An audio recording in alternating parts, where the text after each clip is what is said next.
So let me just throw up real quickly the four most common worries.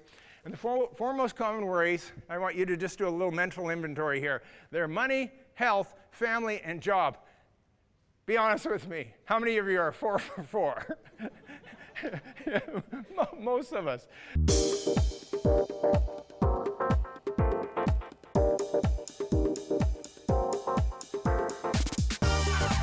Welcome to Church of the Rock from Winnipeg.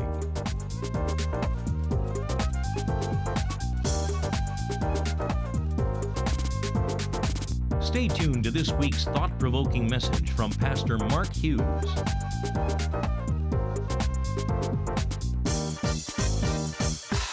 All right, so let's get down to business today. Today I'm concluding my little mini-series called The Fear Factor.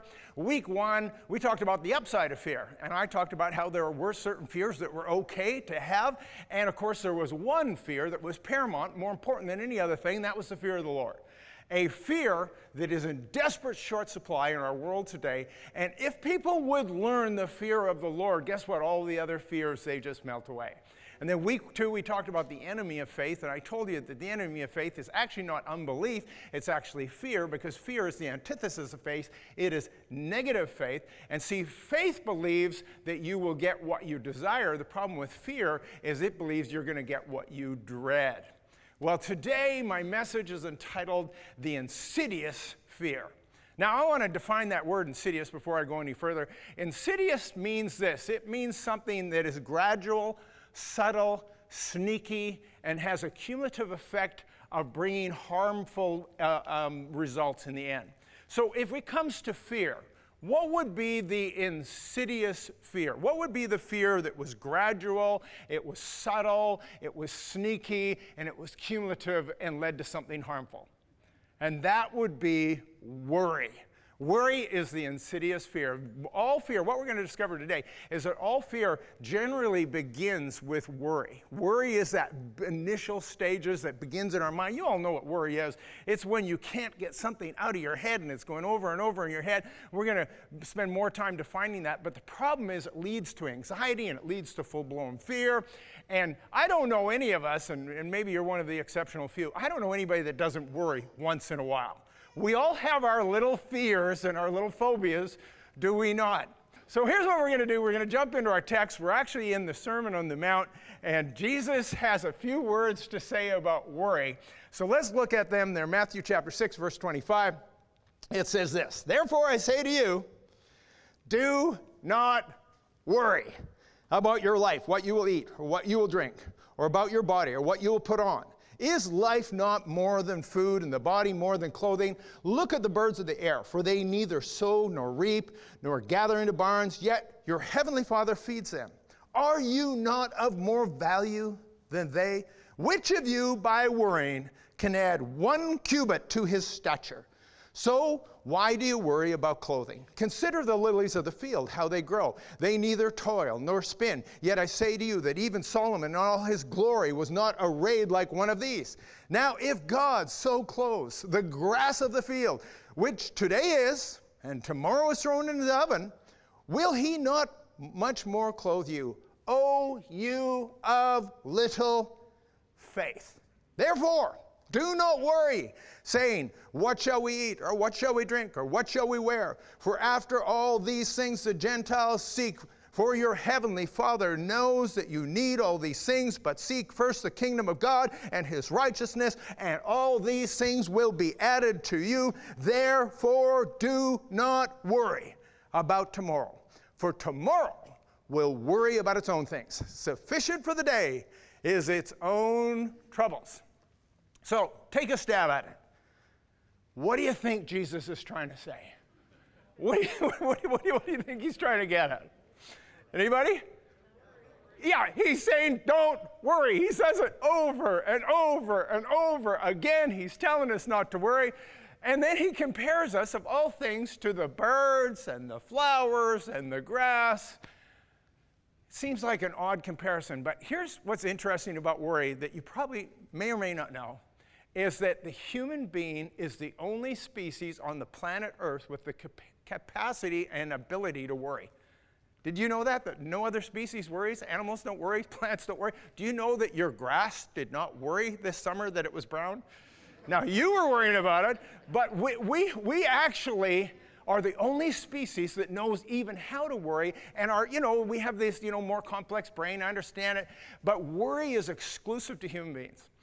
And so let's get back to Jesus here. He compares us to the animals, he compares us to the birds, he compares us to the flowers. He says, they don't worry, why do you worry?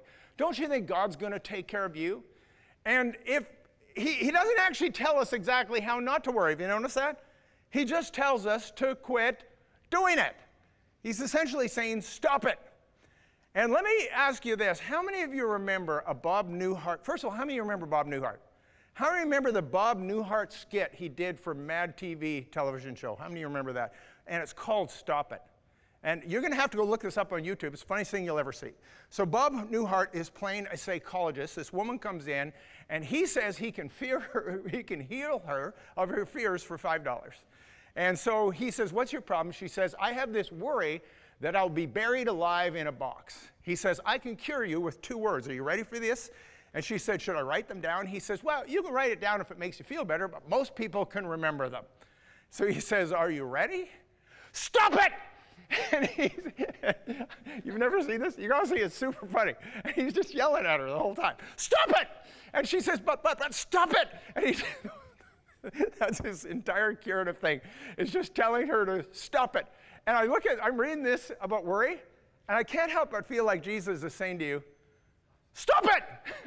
Just stop it! So here's my point. When we look at this thing called worry, Jesus just basically tells us this, that you got to stop worrying. And I want to share with you what I'm calling the Continuum of Fear. I'm going to throw it up on the screen. Here's the Continuum of Fear, and this is how it works, is that it begins with worry, goes to anxiety, and then ends in terror. I could have just said fear, but they're all fear, so I'm using the most extreme form of fear as terror, but essentially you know what I'm talking about. I'm talking about full-blown fear. So here's what we know, is that worry is the beginning of fear. It's the gateway to these other types of phobias and other types of fears. And it primarily is in the mind. And what we do, and here's how worry works, you all know this, is you have a problem, you have a situation, so you start to ruminate it, you start to contemplate it. And what worry is, see, there's a big difference between worry and concern. We all have lots of concerns, things we have to be concerned about, and you have to solve those problems, so it's okay to think about them. But the difference between concern and worry is when you go into that negative space, where you begin to imagine bad scenarios or bad outcomes or worst case scenarios. And you've all done this, so don't say you don't. And that's what worry is. And you'll remember there's a passage about this, and it's interesting. It's Mary and Martha. Jesus is over their house for dinner. Do you remember what Mary was doing? She was sitting there at Jesus' feet having a grand old time. And Martha was in the kitchen preparing stuff. And Martha just wigs out, right? And she yells at Jesus, actually. She said, Jesus, tell little Miss Muffet to get off her tuffet and get into this kitchen and help me. And Jesus really patronizes her, in my opinion. Says, Martha, Martha, you're worried about so many things. Don't let it bother you. Remember, he's the don't worry guy, right? In fact, let me tell you something interesting about the Sermon on the Mount, because this whole don't worry business, it's in the Sermon on the Mount. Where in chapter 6 of Sermon on the Mount, Matthew, he's saying, don't worry. Do you remember what he said in chapter 5? That was Beatitudes. He said, blessed be. Do you know what blessed be translated into English means? It means be happy. So in other words, the summation of the Sermon on the Mount is, don't worry, be happy. Right? You thought Bobby McFerrin wrote that song. It wasn't Bobby McFerrin. He wrote the melody. Jesus wrote the lyrics. And he's telling us, don't worry, be happy. I know some of you are thinking, is this really where this message is going? Maybe. We'll see. So that's what worry is. Worry is in the mind. Now, anxiety, if you look back up at that graph there, anxiety is the next level, and that is visceral. And by visceral, we mean it's on the nervous system level. It becomes a lot deeper. It becomes internal. It's no longer in the mind. You all understand this. What happens with worry is if you dwell on it and if you get preoccupied with worry, it becomes anxiety and it moves down from your head into your gut. You all know what I'm talking about, right? You all know that feeling. You all know when your gut gets all tied in a knot, it becomes visceral, it becomes, you can actually sense it, you can feel it. And the interesting thing about anxiety, of course, which is much more serious than worry, is that anxiety is actually more general. Worry, you're worrying about something specific. By the time you've moved into anxiety, you don't even remember what you're worrying about. You have been gripped by it. And the example of that is Daniel chapter 2, where King Nebuchadnezzar has the dream, and he says, I have become anxious of spirit, and he couldn't even remember what the dream was that was bothering him. Couldn't remember the dream. He was just anxious. And you've all been there. We're in that place, you say, I don't know why I'm so anxious. I don't know why I'm full of all this anxiety. I don't know why I have this knot in my stomach, and I know I got this and this and this, and I can't just exactly pin it down. And then the third level, of course, I'm calling it terror, but you understand that when you're in full-blown fear, it affects you on every level. It's external even, to the point where your entire body is racked with fear. And some of you have been in extraordinary fearful situations, so you actually know. People in wartime, people who have experienced terrorism, people who have been robbed or mugged or attacked by an animal. There is something at a whole different level. And yet the psalm tells us this, that we will not fear the terror by night. And so that's a little bit of a snapshot of the difference between worry and anxiety and fear. And of course, we know that this is progressive. And so that means what? It means that we need to nip it at the bud. We need to stop it at the worry phase. Am I right? And it's funny what worry can do. I'm going to tell you a little story. It's a crazy story, true story. Some years ago, there was an Archbishop of Ireland by the name of Robert Trench. And he had this irrational fear, this worry that he lived with, became a preoccupation that somehow or some reason, he didn't know why, he just thought he was going to go paralyzed and he was going to lose the use of his legs and he was going to lose the feeling in his legs. And he was so preoccupied about it, so worried about it, that several times a day he would check to see if his legs were still working. And he would like literally reach down and pinch himself and go, good, I can still feel them. Now that's getting out there, isn't it? And so he's pinching his legs. So one day he was at this formal dinner. He's sitting at the table, and he reaches down under the table to pinch his leg. He pinches his leg, and all of a sudden there's no feeling. He pinches it harder, no feeling. He pinches it even harder, and he starts to completely freak out, and he says, it's finally happened. I've lost use of my legs. The feeling is gone in my legs. Just then, the woman sitting next to him turned to him and said, Reverend, would you kindly stop pinching my leg? And so what we see from a story like this is that worry has this ability to take us on this journey, a journey that none of us want to go on. So let me just throw up real quickly the four most common worries. And the four most common worries, I want you to just do a little mental inventory here. They're money, health, family, and job. Be honest with me. How many of you are 4 for 4? Most of us. Jerry Seinfeld, by the way, has a different list. Do you know that? He has a different list completely. He says that man's number one fear is public speaking. And their number 2 fear is death. And so he says, if that's true, and you take it to its logical conclusion, if you were at a funeral, you'd rather be the one in the casket than the one who has to give the eulogy. So here's what we're going to do. I'm going to give you 3 compelling reasons. They're not mine, they're Jesus. Jesus gives us 3 compelling reasons why we're not to worry. And so here's what they are. I'm going to throw them up on the screen. Number 1, worry does not accomplish anything. Number 2, worrying about the future steals the joy of living today. And number 3, worrying is a sign that we really don't trust God. So the first one is this, is that worry actually can't actually accomplish anything.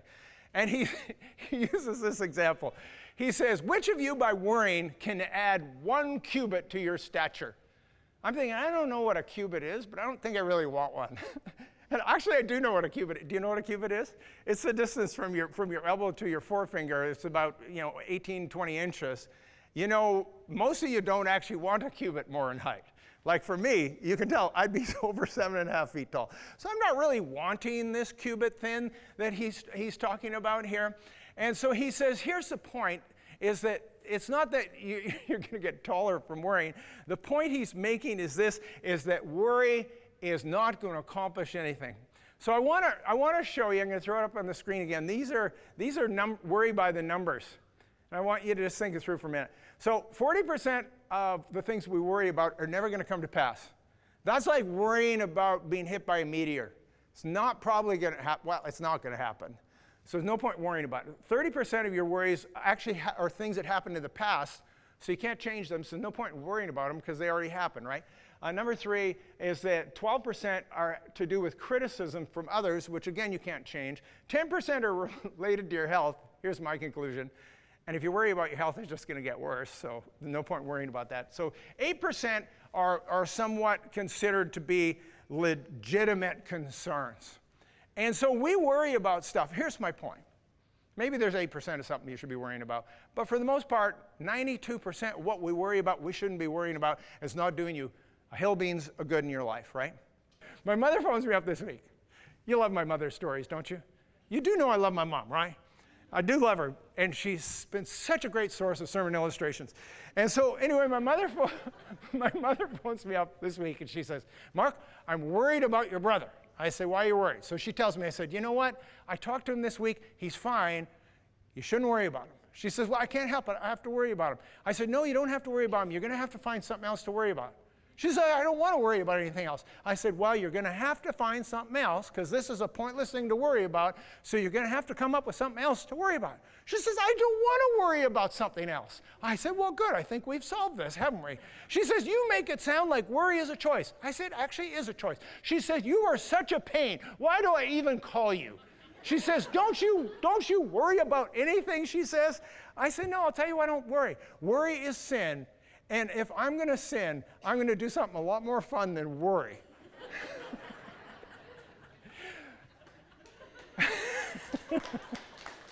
I don't know if you should be clapping about that, but you're just egging me on, you know that, right? And here's what you probably don't want to know, but it's true, is that worry actually is a choice. It's a decision that we make. We don't think it is, but we do. We decide that we're going to worry about something. So I want to tell you the story of Michael. So Michael was one of these super over-the-top optimistic people. One of these guys that when you asked him how he was, and you know how annoying these people are, you'd say, how are you, Michael? And he said, fantastic. If I was doing any better, it'd have to be twins. You probably know this guy, don't you? Super optimistic. And he's so always telling that. And he had a friend, and his friend said, I don't get you. What's with this optimism that you have? What is this? Nobody is that happy in life. He says, well, let me tell you something. Every morning I wake up and I make a decision that I'm going to be in a good mood. Every single morning. He says, well, what if something bad happens? And he says, if something bad happens, I decide that it's got to be there for a purpose, and it's going to teach me something, and I can still be in a good mood. So anyway, what happened to Michael was he was in the communications business, like cell towers and that, and he fell from a 60-foot tower to the ground. And I mean, remember how optimistic he was? I'm pretty sure as he passed, 30 feet, he said, so far, so good. But anyway, when he landed on the ground, he wasn't so good. And he was busted up and broken bones and broken back and broken ribs. He should have died. 60 feet, normally you die. He did not die. He landed in such a way he made it. And so anyway, he got all patched up and all fixed up, and it took him months. And this friend hadn't seen him for 2 years. And when he saw him, he said, Michael, how are you doing? He said, if I was doing any better, I'd have to be twins, and let me show you the scars to prove it. He was practically cut in half, eh? Anyway, he tells him the story. And so he said he fell off this thing, and he was laying on the ground. He knew he was dying, and he said, I have to get my head and determine that I'm going to make a choice, that I'm going to live and not die. And they said by the time he got to the hospital, the funny thing, he was conscious through this whole thing.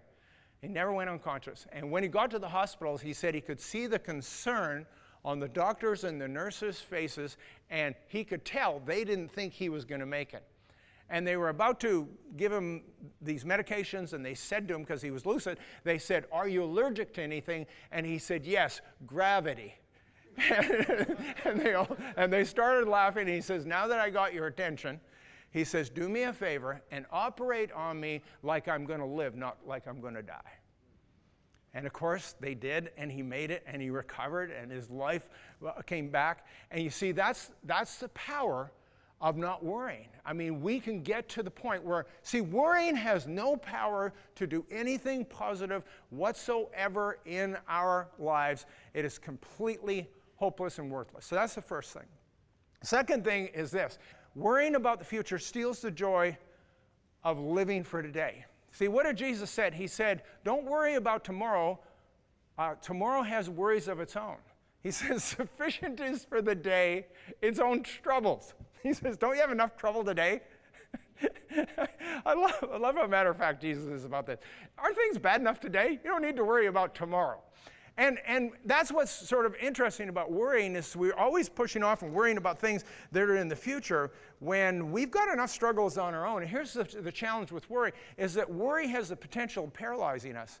When you start thinking about what bad things might happen tomorrow, it's actually going to affect your decisions today and what you do tomorrow. And it actually paralyzes you. That's why the children of Israel did not go into the promised land, right?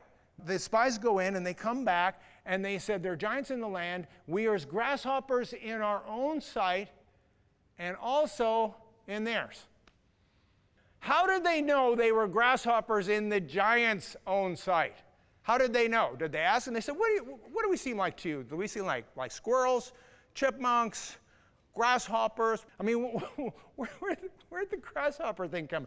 They said, so what are we like in your sight? Are we like squirrels, chipmunks, grasshoppers? I mean, where's this grasshopper thing came from? I don't know, grasshopper, snatch this pebble from my hand. Remember? That's Kung Fu. Remember that? Am I the only guy that remembers that? I'm the only guy, right? 2 people. Well, way to go. All right. Anyway, but where'd the grasshopper thing come from? It's just so out of sync with everything. I'll tell you where it came from, their own imaginations. They imagined this. The giants didn't say, you guys are like grasshoppers, go tell everybody. They came up with this, and what they did was they got stifled by their own imagination and their own thoughts and their own worry, paralyzed them, and they did not go into the promised land. And what happens in our own lives, and you all know this is true, is a lot of times what we do is we go through life worrying about stuff and we make bad decisions because of the worry involved with that. There's a story of this businessman and he was racked with ulcers and high blood pressure and all this stuff. And one day he ran into his friend on the street and the friend said, how are you doing? He says, great, I couldn't have been better. Ulcers are gone, high blood pressure is gone. He says, well, how'd you handle it? He says, I hired a professional worrier. And I hired this guy, he does all my worrying for me. I never have to worry again. I'm living a stress-free life. He says, well, how much does that cost you? He says, I pay him $150,000 a year. He says, well, how do you pay for it? He says, I let him worry about that. So the first thing is this, is that worry doesn't accomplish anything. The second thing is that worry, what it does is it steals your joy from the living today. And the last and final thing is this, is that worrying is a sign that we don't really trust God. Isn't that what he said? He said, don't worry, you of little faith. And he just comes right out and tells us that we're of little faith. Let me show you a verse here on this. It's in my notes somewhere. Here it is, Psalm 91. You all know it, but I want you to listen to what it's all about because it's about faith.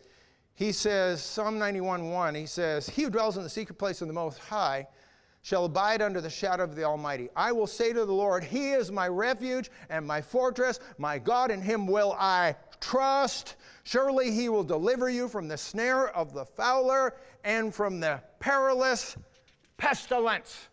He says, people who know God, who dwell under the shadow of the Almighty, he will deliver you from anything and everything if you will trust him, and you don't have to fear anything, including the perilous pestilence. Can any of you guys think of a perilous pestilence? Is one of them coming to mind? And you know what's happened? You know what's happened in the last year and a half? Is that the sales of anti-anxiety drugs have gone up 34%. $16 billion in North America alone. You know what's actually even worse? Even worse was the fact that cannabis sales went up 100% in the same period of time. And here's what they know, and this is a fact, people. You don't have to be a doctor to know this. Do you know that Xanax and Valium and cannabis cannot cure anxiety? All it can do is dull your little brain so you don't think about your worries and anxieties. Do you really want to go through life living like that? Or are you going to start becoming a person of faith where he tells us that we do not have to live like that? We can live above that. Now, I want to close with a verse and an explanation. It's going to take me a couple of minutes. And this is the secret. I've got the secret. Because Jesus didn't tell us exactly how not to worry, but Paul did. And I'll tell you where it is. It's in Philippians chapter 4, verse 6. He says, be anxious for nothing. You know, anxious is another word for anxiety, right? And worry. He says, be anxious for nothing, but in everything by prayer and supplication with thanksgiving, let your requests be made known to God. And the peace of God, which surpasses all understanding, will guard your hearts and your minds through Christ Jesus. Did you catch that? It will guard your hearts and your minds with the peace of God. Where did I tell you worry was? In the mind. Where did I tell you anxiety was? In the heart. And he says that if you will bring your requests onto him with thanksgiving and praise, what he will do is I'll give you his peace. My peace I give you, a peace that surpasses all understanding, and he will guard your heart, and he'll guard your mind, and he'll give you victory over anxiety and fear and worry.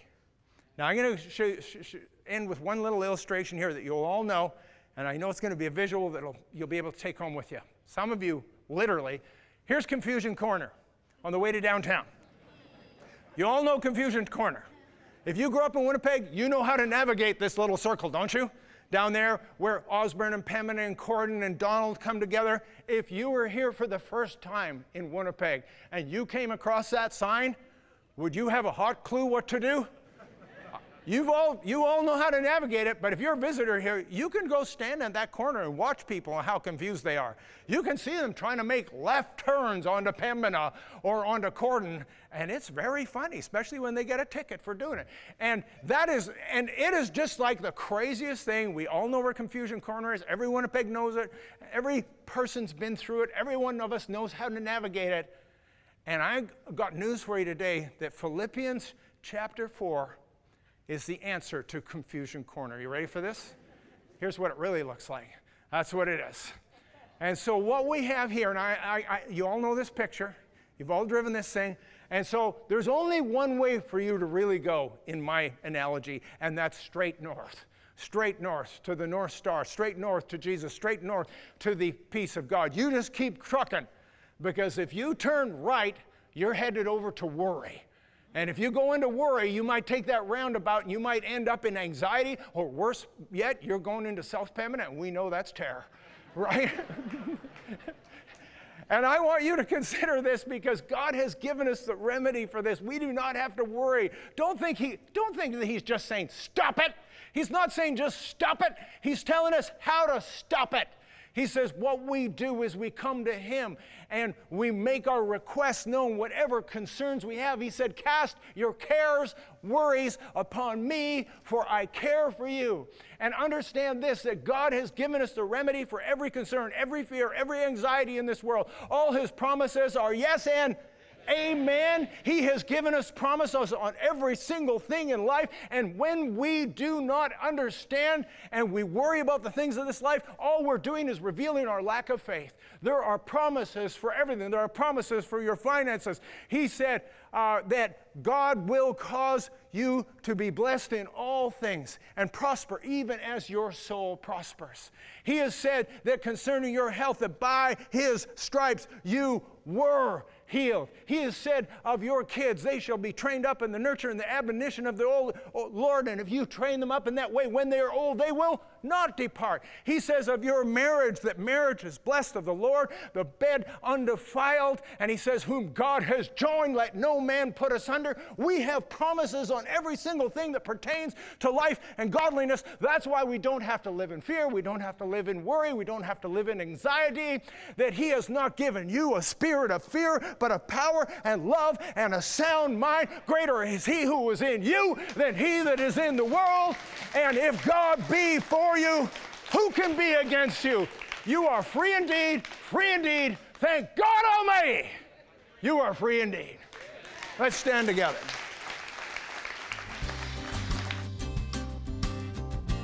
If you'd like a booklet to help you understand more about God's gift of forgiveness and reconciliation through Jesus Christ, please contact us, and we'd be happy to send you a free copy of the Book of Hope.